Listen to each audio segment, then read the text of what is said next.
আসসালামু আলাইকুম রহমতুল্লাহি ওয়া বারাকাতুহু। আশা করি সবাই ভালো আছেন।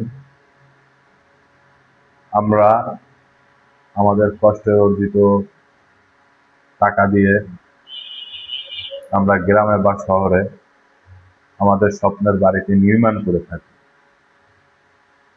আর সেই বাড়িটা নির্মাণ করতে গিয়ে অনেকে অনেক ভুল করে থাকি।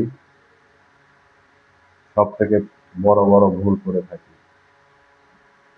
তার ভিতরে প্রথম ভুলটা যেটা করি সেটা হচ্ছে আমরা কোনো ইঞ্জিনিয়ার বা আর্কিটেক্টের পরামর্শ ছাড়াই সেই বাড়িটি নির্মাণ করে থাকি।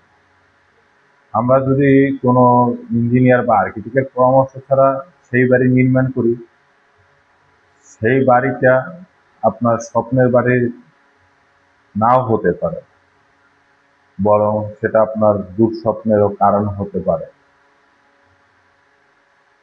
আপনি যখন কোনো ইঞ্জিনিয়ার বা আর্কিটেক্টের পরামর্শ অনুযায়ী বাড়ি করবেন, তখন সেই ইঞ্জিনিয়ার বা আর্কিটেক্ট আপনার মনের যে ইচ্ছা বা আপনার যে ভিতরে যে প্ল্যানিং সেই সম্পর্কে আগে জানবে। তারপরে আপনার জমির যে এরিয়া আছে ওই এরিয়া অনুযায়ী সে চেষ্টা করবে আপনার যে যে সকল চাহিদা আছে সেই চাহিদাগুলো ঠিক রেখে একটি সুন্দর ড্রয়িং করার জন্য। তারপরে সে তো আপনাকে ফ্লোর প্ল্যান করে দিবে এবং সেটা আপনার মনের মতো হয়েছে কিনা সেটা আপনি বাড়ি নির্মাণের আগেই দেখতে পারতেছেন। তার ভিতরে যদি আপনার কোনো কারেকশন থাকে, সেই কারেকশনগুলো করে আবার আপনাকে সেই ফ্লোর প্ল্যানটা আবার আপনাকে দিবে। এতে করে আপনি আপনার বাড়ি করার আগেই আপনার ভিতরের অ্যারেঞ্জমেন্টগুলো কিভাবে কি রকমের হবে, বাহিরের অ্যারেঞ্জমেন্টটা কিভাবে হবে, বিল্ডিংটা দেখতে কি রকমের হবে সেই সম্পর্কে আপনার কিন্তু আইডিয়া হয়ে যাবে। যার কারণে আপনার বাড়ি নির্মাণ করার পরে আর পস্তাতে হবে না যে হ্যাঁ, আমার বাড়িটা আমার মন মতো হলো না।